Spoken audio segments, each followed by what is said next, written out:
Our friend Martin Archer says, I think that using Venezuela, Cuba, the Soviet Union, and all the usual suspects to argue with the left about socialism is a dumb strategy. I'm beginning to think that too.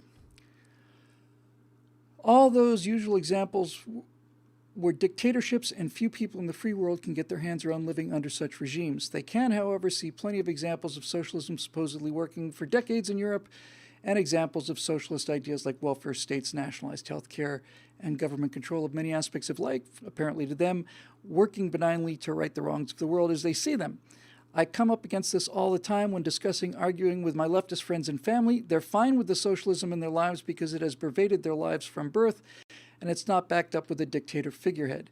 Do you agree with this premise as a basis for making better arguments with people on the left? Categorically, I do. Your argument bounces off of them. We're not. The whole point of the argument, the 200 million dead argument, is that they didn't come into the scene saying, "Hey, we're going to kill 200 million people." They came into the scene offering jobs and health care for everybody, and delivered it for a while. And you can say that, Sweden never developed that issue, and that's in terms of a dictatorship. And the Scandinavian countries may be the only example that I can think of, but there's something really exceptional about those 4 Scandinavian countries. I mean, they really are a little world to themselves. I'm not gonna include the Norwegians in this because I don't want to mortally offend them, and I would be doing so. But having dealt with a few Swedes, I found it was practically impossible to get any kind of an emotional reaction out of them, of any kind whatsoever. They were just absolutely. It's like the whole country's just been sedated. It's like there's like there's Dilaudid in the water or something, and then they're just you can't imagine a group of people less likely to form a dictatorship or less likely to need one, because they seem to be so basically submissive anyway in terms of their overall attitude. You can't enforce that in America, and you don't want to. And the other thing, of course, is that they can afford to be so-called socialist countries because they don't have to pay for their defense, because capitalist country pays for their defense. One capitalist country pays for the defense of all of Europe, and everybody knows it. And Sweden has, I don't know, let's say maybe 25, 30 jet aircraft or something, reasonably decent fighters, but I wouldn't say they're a match for the top-of-the-line Russian fighters, and they're certainly not a match for the top-of-the-line American fighters. And so they don't have to pay for this. I saw all of this social welfare in Norway. Spotlessly clean trains, spotlessly clean public services, everything absolutely ordered and beautiful. Greenest capital in all of Europe, which I'm sure meant the greenest capital on earth, Oslo. And it wasn't until I got there on my second day when my host told me the reason that they have all of this nifty stuff is because they sell just buttloads of oil. The whole thing is financed by oil. And that's how it looked to me. It's like, how can this country have all of this stuff with this when I don't see any people here? Just cash rich. We're just pumping oil out of the ground, just like the Saudis. And they're selling it, and they're not selling it to us, which means they're selling it to China or the third world, or maybe to Europe, but I'll bet you anything that it's not burned as cleanly as it could be burned. So it's a little hypocritical, I think. Just as an aside here, Dave Big Booty says, did you hear about the Swede who loved his wife so much that he almost told her? Yeah, he loved her so much he almost realized it.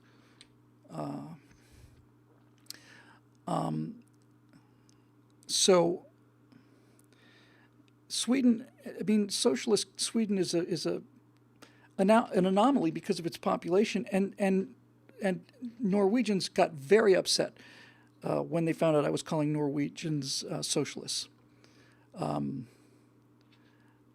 They don't consider themselves socialists. They don't like being called socialists. The Prime Minister of Denmark said to Bernie, I think publicly, stop calling us socialists. We're not socialists. And Trevor here in the comments points out that the Norwegian oil fund has $200,000 per person for every Norwegian. Now, I will say this, and this is not a defense of socialism, it's just a defense of good governance. The Norwegian government is not only fully funding all the things it needs to do at the moment, like spotlessly clean cities, mass transportation, all of this stuff, beautiful police force, all of it. They're not only doing that, they know they're going to run out of oil, and they are investing billions, hundreds of billions, I'm sure. They're making hundreds of billions of dollars of investments around the world so that when the oil runs out, they'll still have income. And that's just plain good management. That's what you would expect from anybody, what you'd hope you'd, at the very least, that your financial advisor would do for you if you had a 401k. And the idea that a country would be actually putting money away, taking in more than they spend and putting it away for a rainy day is almost unbelievable. So anyway, and look, if you really want to argue the argument about Sweden and socialism, the best argument is that socialism in Sweden isn't working. It's a Ponzi scheme. It's like any other Ponzi scheme. You can steal a lot of money in the beginning of a Ponzi scheme because you got a narrow pyramid at the top, all these suckers coming in on the bottom. They're paying the people on the top, so they're doing all right. But after a while, as the base of the pyramid gets wider and wider and wider, you no longer have that upward flow of cash. And once that stops being a pyramid and starts being a column, then nobody makes any money. And if it starts to become a cone, a funnel, then people are losing money in catastrophic ways. And this is what's happening with them. It's not a question of my opinion. The fact that Sweden is not working is indicated by the fact that they're not making enough Swedes. And so they have to bring in Swedes from Algeria and other places in Northern Africa and so on. And they don't want to be Swedes, as it turns out. I think the first generation did. The first generation of immigrants did. But certainly the people that are going there now have no interest in being Swedish. They have no interest in the customs. They certainly don't feel like they have to work their butts off to help these tall blonde people retire in peace.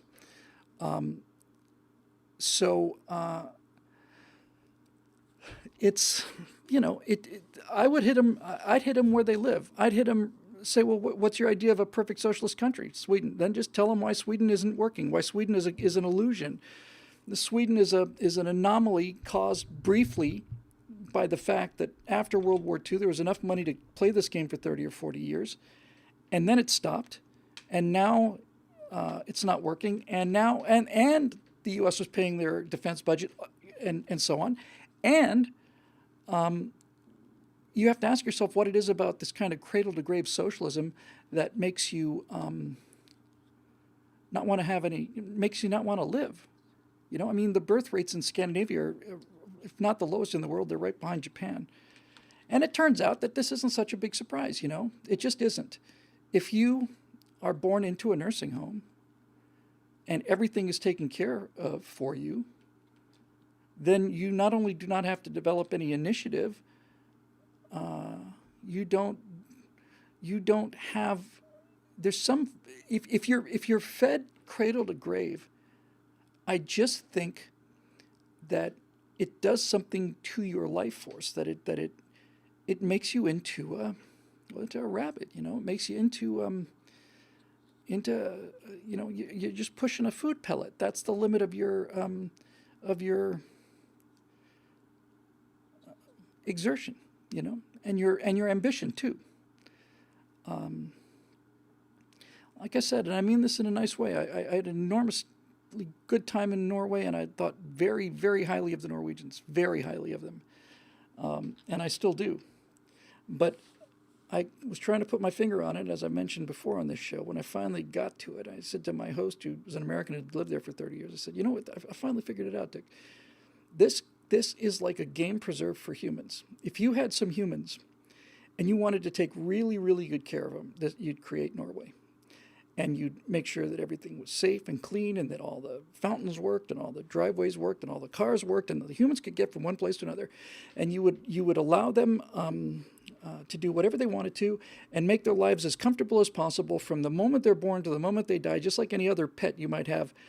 And just make sure that they don't go to the boundary where the fence is, because once they get outside the fence, then they're going to face the real world, and that's not going to be appealing to them. And you have to ask yourself, is that actually better? And I guess we might have talked about this once before, and if not, it's worth talking about again if I did.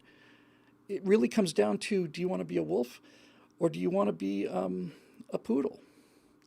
And look, there's a lot to be said for being a poodle, a lot to be said. And if any of you have pets, as I do, and as I'm sure most of you do, well, you may say to yourself, I'd like to be a wolf. You've already decided that these creatures that you love are going to be poodles.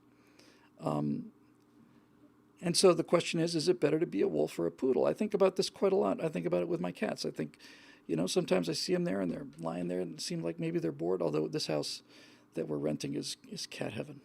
It's just so much for them to look at and do. But the question is, would that cat be happier outdoors? There are feral cats everywhere, and they're slim, sleek. They go wherever they want to, do what they want to, make all kinds of noises during the night. They usually live to be 4 or 5 years old, maybe 6, 7, something like that, covered with fleas and other parasites. And there's a lot to be said for the poodle path, a lot. So the question then becomes, which one do you want? And I think what you really find out, Martin, is that when you run into people who tell you they want socialism, what they're really doing is they're telling you they want to be poodles. And I think that's maybe where I would go with them for the argument. And I wouldn't, pardon the expression, I wouldn't rub their noses in it. I would just say, so you think it's better to be a pet than it is to be a wild animal. It's better to be in confinement than to be free. That's what you're talking about. And frankly, it's not a big step to say, well, if you really want to, here in America, you can have your rent paid for, all your food taken care of, all of your medical care taken care of, absolutely free, anytime you want it. It's called prison. And that is what they have, in a sense. They have a kind of a intellectual, emotional prison. And then if you really want to get their attention, you could tell them something, and I told them back in the eject days, probably 4 or 5 months after I started writing. You could tell them that there is a word for people who have had their food, medical care, housing, clothing taken care of for them, and that word is slaves.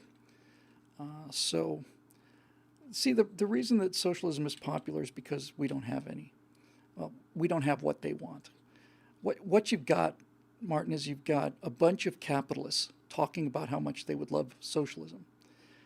But they don't even realize it's just that's so glaringly obvious. You're a Starbucks socialist. You're talking on your iPhone 11, and you're sipping a $9 coffee, and you're talking about equal sharing of resources. And do you think that people are going to get up and make an iPhone 12 if they get as much money as they would if they didn't make an iPhone 12? Honestly, I don't really know what to say about that. And I want to deal with one thing here too. And I don't want to pick you out here, but the Border Jedi says socialism works great on paper. I used to say that all the time too. I used to say it all the time. It works great in theory. It's a great theory. And then I thought about it. It's like, it's not a great theory. It doesn't even work on paper. It's repugnant on paper. Here's my best argument against socialism, Martin, if you really run into it. Just very simple. I would say, look, so you believe that wealth should be distributed equally, more or less equally? Yes. So you're saying that a brain surgeon should have roughly the same salary as a person who works at 7-Eleven. And now they're stuck. They can't say no, he should get paid more. Now you're just arguing about the price.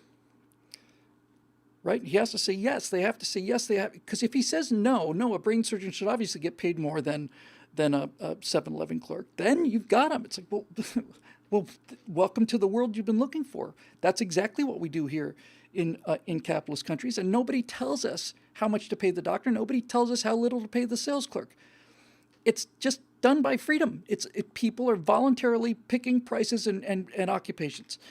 But if he's going to be sticking to this socialism thing, then the way you really nail him, always got to kick these guys. Got to kick them right square in their virtue signaling. And so if he'll say, yeah, I think that's right. Yeah, I don't think doctors should be millionaires. It's certainly no more,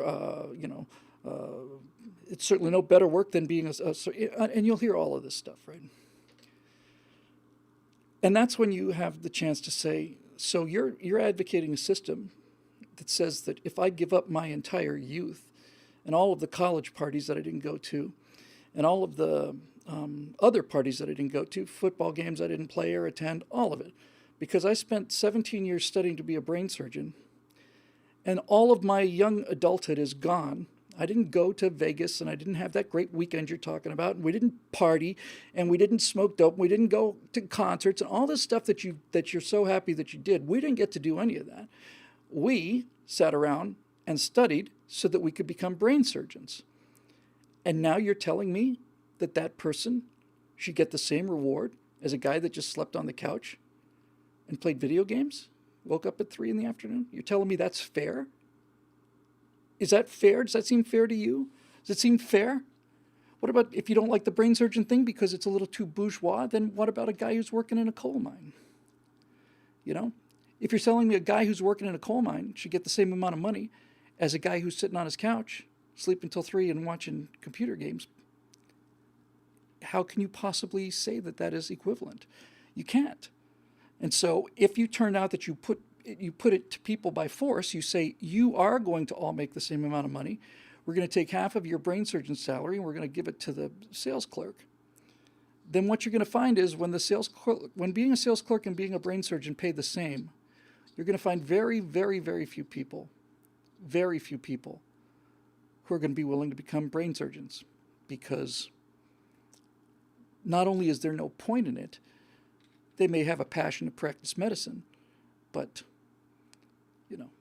it's not just the practice of medicine that drives these people. Most of these surgeons especially are just really super high type A people. In fact, one of them, I made this argument once in a group full of young people, and one of the young socialists got up and said, yeah, well, that's great for you, and works great for white males, but what if you're a person of color working at the 7-Eleven and you don't have the means to do this because of this societal repression and privilege? Huge applause.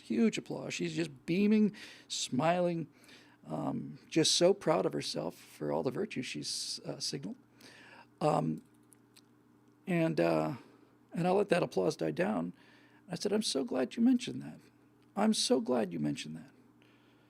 Do you know one of the most highest paid men I ever met in my life was a brain surgeon, and his name was Ben Carlson.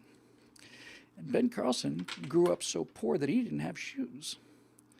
He would come into a dirt floor home, and his mother insisted that he read and that he study and do all of these things. He's not only poorer than you are, he's poorer than you could ever imagine being. He was poorer than the poorest person in the country today. And he has gone on to become, I said Carson. He has gone on to become not only a brain surgeon, but the brain surgeon. He's the guy you call when you've got conjoined twins, he did it through hard work and determination, largely helped by his mother. And that kind of shut her up, So that's what I would do anyway. So let's move on. See here, we'll do one more from BillWhittle.com. We'll go to the Facebook page.